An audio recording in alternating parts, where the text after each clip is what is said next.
Good morning guys, myself Vijayraj Kathariya. हम पढ़ रहे थे लेसन 5 बॉटनी के अंदर, और लेसन का नाम था पादप जल संबंध। इसमें हम डिस्कशन कर रहे थे, और पादप जल संबंध में हमने विसरण को पढ़ लिया था। एक बार हम इसको सरसरी नजर से रिपीट कर लेते हैं, हाईलाइट कर लेते हैं कि जल जो है ना, सभी जीवित कोशिकाओं के लिए एक प्रमुख घटक है। यानी कि ध्यान रखना कि जो जल है सभी जीवित कोशिकाओं के लिए एक प्रमुख घटक होता है। सेकंड, कि जल जो है ना वो कोशिकाओं के लिए, यानी कि कोशिकाओं के अंदर जो क्रियाएं होती हैं विभिन्न प्रकार की, उनके लिए अनुकूलन माध्यम प्रोवाइड करवाता है। यानी कि जल जो है कोशिकाओं को क्रियाओं को संपादित करने के लिए माध्यम की। गुड मॉर्निंग गाइस, लेसन हम पढ़ रहे थे 5 पादप जल संबंध। पादप जल संबंध में अभी तक हमने पढ़ा था कि जीवित कोशिकाओं के लिए जल जो है एक मुख्य घटक होता है। सेकंड, हमने इसमें यह पढ़ा था कि जो कोशिकाएं हैं उनमें जो भी क्रियाएं होती हैं उनके लिए अनुकूल माध्यम जो है वो जल ही प्रोवाइड करवा रहा था। और साथ में कोशिकाओं में जो क्रियाएं होती हैं उन कोशिकाओं में उपस्थित जीव द्रव के द्वारा होती हैं। और जो जीव द्रव है किसी भी कोशिका में, वो विभिन्न प्रकार के क्रियाएं जो होती हैं, जैसे भौतिक क्रियाएं, रासायनिक क्रियाएं, उनके द्वारा वो प्रभावित हो जाता है।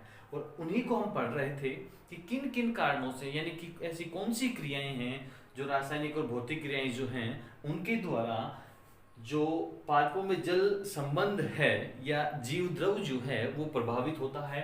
जिसमें पहला हमने पढ़ा था विसरण, कि विसरण की क्रिया जो है वो पादपों में होती है, और विसरण की क्रिया के द्वारा जीव द्रव प्रभावित होता है। अब विसरण की क्रिया में हमने ये पढ़ा था, इसमें होता क्या है, सबसे पहले हम इसकी डेफिनेशन को देख लेते हैं। तो विसरण में होगा क्या कि जो पदार्थ के अणु जो हैं वो उच्च सांद्रता से निम्न सांद्रता की ओर गमन करते हैं। तो विसरण में क्या होगा कि पदार्थ के अणु उच्च सांद्रता से निम्न सांद्रता की ओर गमन करेंगे, और वो क्रिया क्या कहलाएगी, विसरण कहलाएगी। साथ में विसरण की क्रिया तब तक होती रहती है जब तक कि दोनों जगहों की सांद्रता बराबर ना हो जाए। साथ में विसरण में हमने ये भी पढ़ा था कि विसरण की क्रिया के दौरान जो कोशिका है उसके जीव द्रव में वृद्धि होती है, यानी कि उसका जीव द्रव बढ़ जाता है।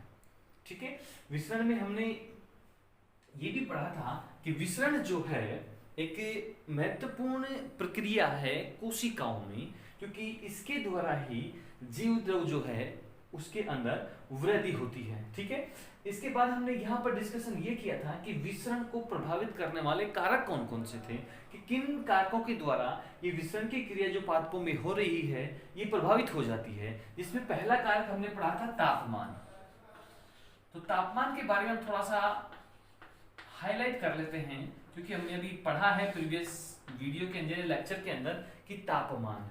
देखिए, पदार्थ के जो अणु हैं उन अणुओं के मध्य जैसे ही तापमान या ताप दिया जाता है या ताप की बढ़ोतरी होती है, तो पदार्थ के अणुओं के मध्य जो गतिज ऊर्जा उत्पन्न होती है वो भी बढ़ने लगती है। ठीक है, यानी कि जैसे ही हम पदार्थ के अणुओं को तापमान देंगे तो पदार्थ में उपस्थित उनकी जो गति के कारण एक गतिज ऊर्जा उत्पन्न होती है, तो गतिज ऊर्जा यहाँ पर बढ़ेगी। क्या बढ़ जाएगी, गतिज ऊर्जा इंक्रीज हो जाएगी।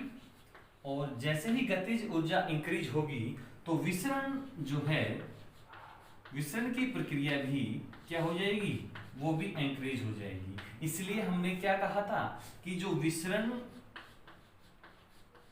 की दर जो है वो तापमान के समानुपाती होती है, समानुपाती होती है। ये हमने प्रीवियस लेक्चर में पढ़ लिया था। यानी कि जैसे जैसे तापमान बढ़ाएंगे गतिज ऊर्जा बढ़ेगी, गतिज ऊर्जा बढ़ेगी तो विसरण की दर भी बढ़ने लगेगी। दूसरा कारक था घनत्व। तो गाइस ध्यान रखना, घनत्व में हमने क्या पढ़ा था कि विसरण की दर, ठीक है, विसरण की दर जो है, विसरण की दर उस पदार्थ के अणुओं द्वारा, यानी हम ऐसे भी कह सकते हैं कि विसरण की दर जो है विसरित होने वाले पदार्थ के अणु, गाइस ध्यान से सुनना कि विसरण की जो दर है विसरित होने वाले अणुओं के घनत्व की, यानी कि पदार्थ है उस पदार्थ के अणु होंगे तो उस पदार्थ के अणुओं के घनत्व का, यानी कि पदार्थ के अणुओं के घनत्व का वर्गमूल का व्युत्क्रमानुपाती होती है क्या, विसरण दर। तो हम इसको एक साथ लिखेंगे कि विसरण दर विसरित होने वाले पदार्थ के अणुओं के घनत्व के वर्गमूल के व्युत्क्रमानुपाती होती है, अर्थात विसरण दर व्युत्क्रमानुपाती 1/घनत्व,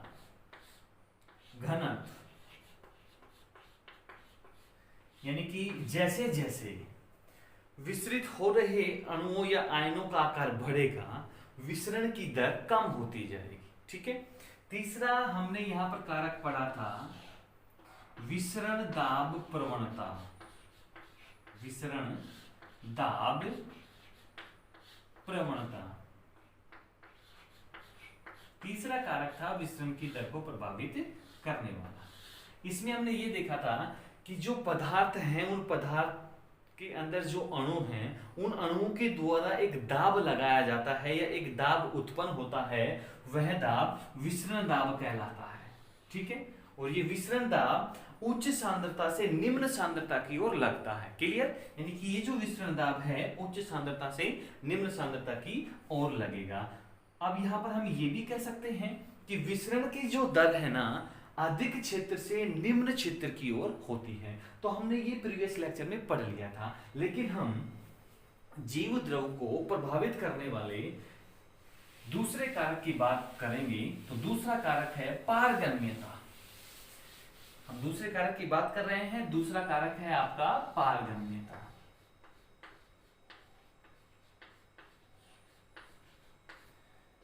पारगम्यता। ठीक है। इस पारगम्यता को हमें पढ़ना है।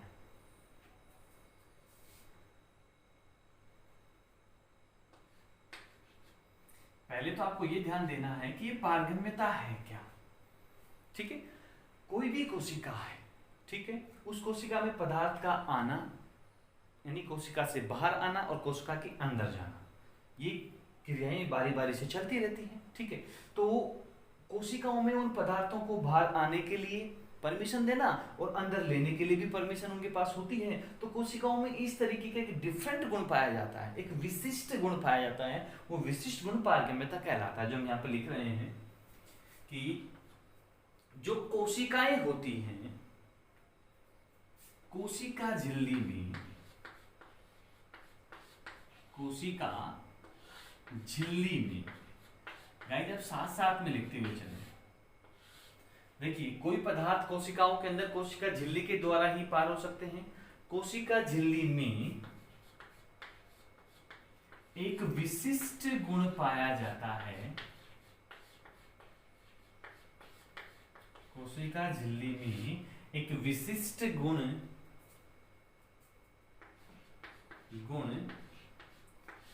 पाया जाता है जिसके द्वारा या जिसके कारण, जिसके द्वारा पदार्थ के अणु या आयन, पदार्थ के अणु या आयन उस कोशिका से अंदर व बाहर आ और जा सकते हैं, आ जा सकते हैं। यही गुण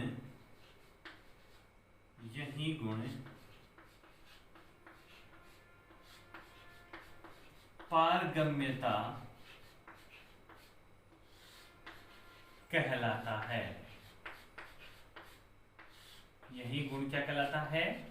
पारगम्यता कहलाता है। यानी कि कोशिकाएं जो हैं, उन कोशिकाओं के चारों ओर जो कोशिका झिल्ली है, उन कोशिका झिल्ली में एक विशिष्ट गुण पाया जाता है और उस विशिष्ट गुण के द्वारा कोशिकाओं में पदार्थ के अणुओं का प्रवेश होना और बाहर आना, ये क्रियाएं होती रहती हैं और वो गुण क्या कहलाएगा?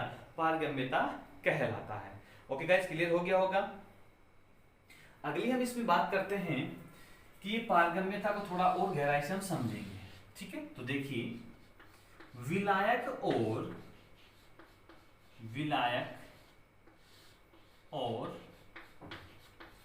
विलय के पदार्थों के आधार पर, विलायक और विलय के पदार्थों के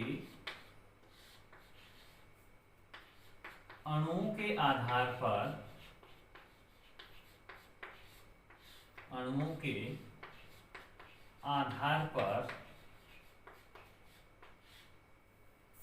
कोशिका झिल्ली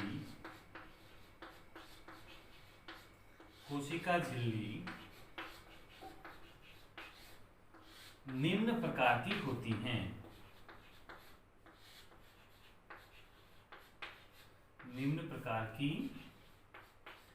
हैं।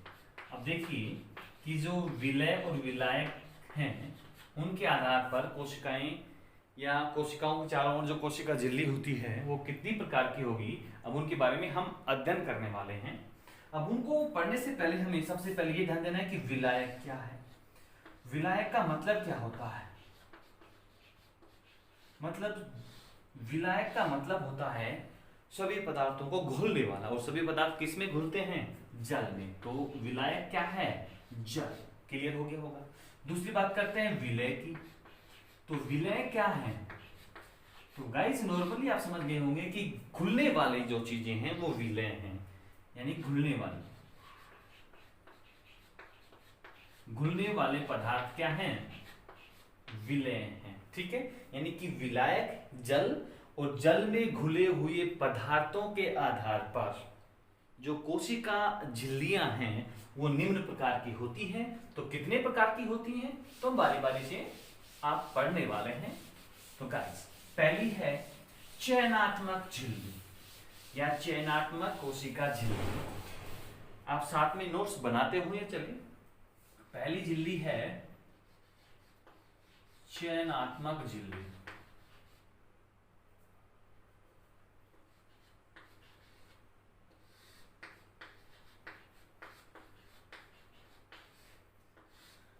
अब चयन शब्द से ही आप समझ चुके होंगे कि ये झिल्ली जो है ना, चयन के आधार पर ही पदार्थों को अंदर या बाहर आने जाने देती है। और तो देखिए कैसे हम इसकी परिभाषा लिखेंगे कि वह झिल्ली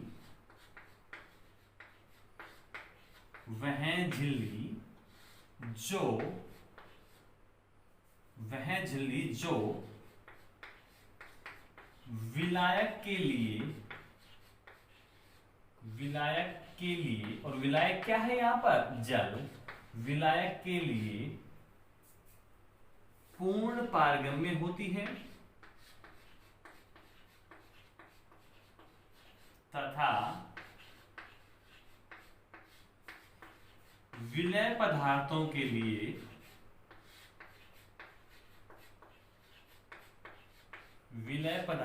लिए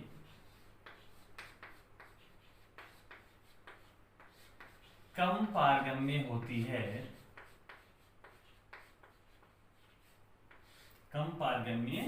होती है। चयनात्मक झिल्ली कहलाती है। कौन सी झिल्ली कहलाएगी? चयनात्मक झिल्ली कहलाती है।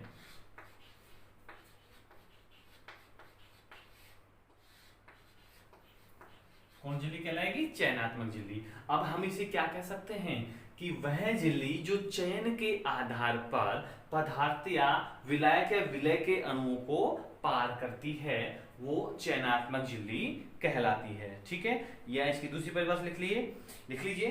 चयन के आधार पर चयन के आधार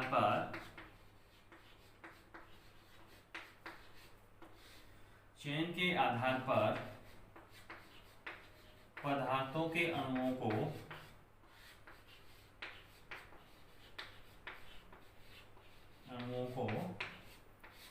पार करवाना। तो क्लियर हो गया होगा कि चयनात्मक झिल्ली क्या होगी, जो चयन के आधार पर पदार्थ के अणुओं को जाने देती है। ठीक है, अब चयनात्मक को हम दूसरा नाम क्या दे सकते हैं, विभेदात्मक झिल्ली। विभेदात्मक, गाइस को याद रख लेना, विभेदात्मक झिल्ली भी इसे कहा जाता है।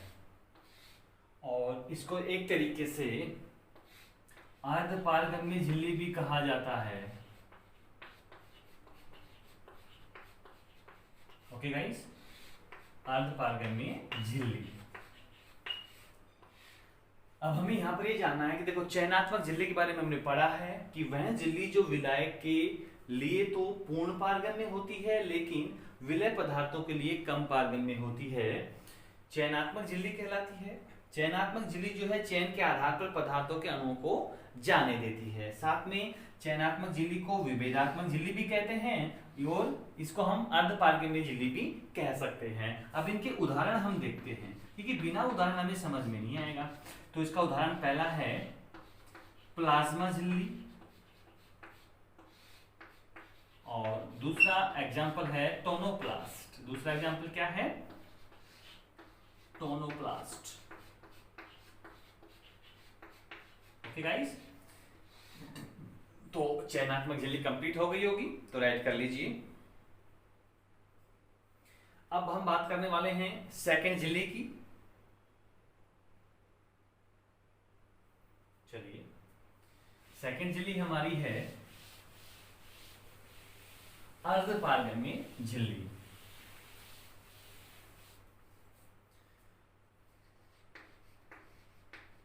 अर्धपारगम्य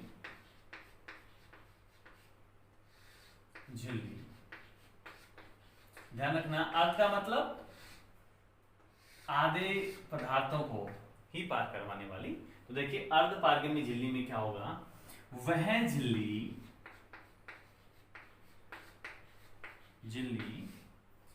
जो केवल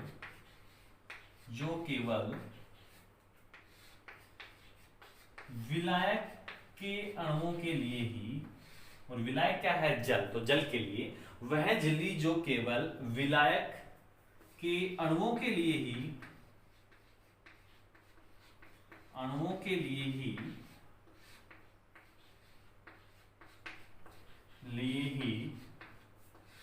पारगम्य होती है,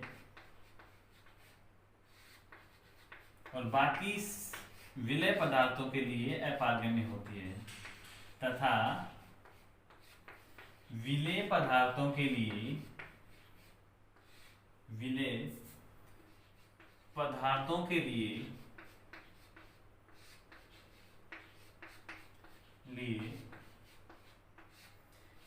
अपारगम्य होती है।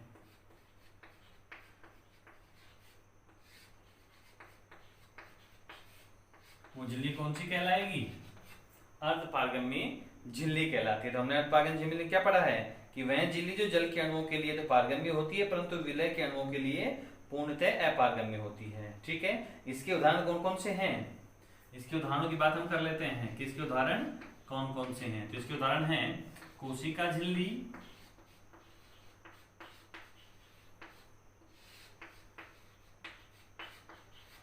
और दूसरा एग्जाम्पल है प्लाज्मा झिल्ली, और अर्धपारगम्य जो झिल्ली है चयनात्मक झिल्ली की तरह ही होती है या विभेदात्मक झिल्ली की तरह ये होती है। अर्धपारगम्य झिल्ली जो है केवल जल के अणुओं के लिए ही पारगम्य होती है, बाकी विलय के जो अणु हैं उनके लिए अपारगम्य होती है। तो इनके एग्जाम्पल हमने लिख दिए हैं, कोशिका झिल्ली व प्लाज्मा झिल्ली, आप राइट कर लीजिए। तीसरी झिल्ली की हम बात करते हैं, वो होती है अपारगम्य झिल्ली। कौन सी होगी, अपारगम्य झिल्ली। तो तीसरी झिल्ली के बारे में हम पढ़ेंगे, तो तीसरी झिल्ली है अपारगम्य झिल्ली। अपारगम्य का मतलब क्या हो गया, ना किसी को आने देना ना किसी को जाने देना, यानी कि बॉर्डर जो होता है वहां पर ना तो कोई आ सकता है ना कोई जा सकता है। उसी प्रकार की एक झिल्ली है। तो देखिए वह झिल्ली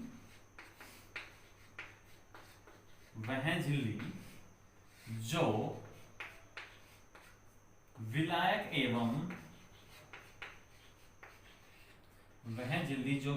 एवं विलय दोनों पदार्थों के अणुओं के लिए, विलय दोनों पदार्थों के अणुओं के लिए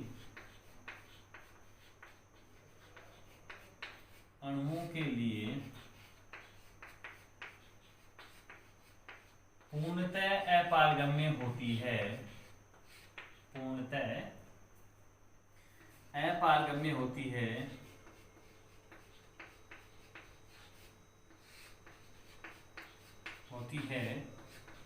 अपारगम्य झिल्ली कहलाती है, अपारगम्य झिल्ली कहलाती है। यानी कि इस झिल्ली के अंदर ना तो विलय के पदार्थ जा सकते हैं और ना ही विलायक के पदार्थ अणु जा सकते हैं, यानी कि ना तो जल पार हो सकता है और ना ही जल में घुले हुए पदार्थ उस कोशिका झिल्ली से पार हो सकते हैं। वो झिल्ली है अपारगम्य झिल्ली कहलाती है।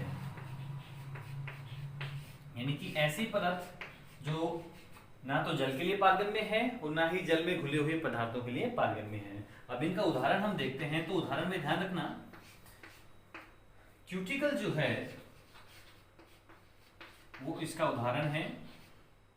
क्यूटिकल जो कठोर आवरण होता है पादपों के अंदर एक छीड़ा टाइप में, वो क्यूटिकल है जो अपारगम्य होती है दोनों पदार्थों के लिए। तो तीसरी झिल्ली हमारी कौन सी थी, अपारगम्य झिल्ली। अब चौथी झिल्ली की हम बात करते हैं, पारगम्य झिल्ली की। चौथी झिल्ली हमारी है पारगम्य झिल्ली।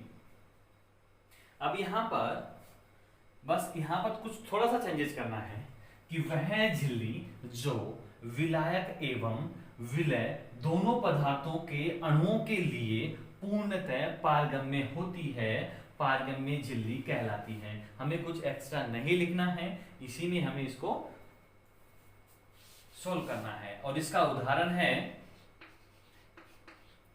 मैं भी समझाऊंगा आपको, इसको पहले राइट कर लीजिए आप। इसका एग्जाम्पल है कोशिका भित्ति।